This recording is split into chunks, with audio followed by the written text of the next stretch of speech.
This is the Lone Crater YouTube. We hope this video helps. In this video, I will explain how to put a Chevy Traverse in neutral with a dead battery. First, locate the small access cover near your gear shifter. It's usually a small plastic piece. Gently pry this cover open using a small flathead screwdriver. Once open, you'll see a slot. Insert the screwdriver into this slot to release the shift interlock mechanism. This action will allow you to move the gear selector. With the shift interlock release still pressed down, carefully move the gear selector from park into the neutral position.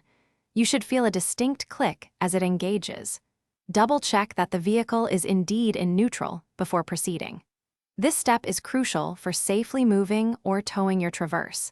Ensure the vehicle doesn't roll unexpectedly once it's in neutral. Once your Traverse is in neutral, immediately engage the parking brake to prevent any unintended movement. If you are on an incline, it's highly recommended to place wheel chocks behind the tires for added safety. Now your vehicle is ready for towing or for you to attempt a battery jump start. Always prioritize your safety and the safety of those around you during this process. Remember, always consult your Chevy Traverse owner's manual for the most accurate and model-specific instructions.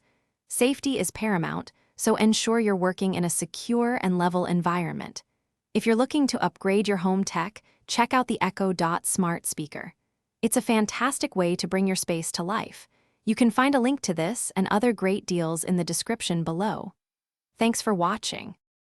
Thanks for watching. Consider subscribing if we helped you.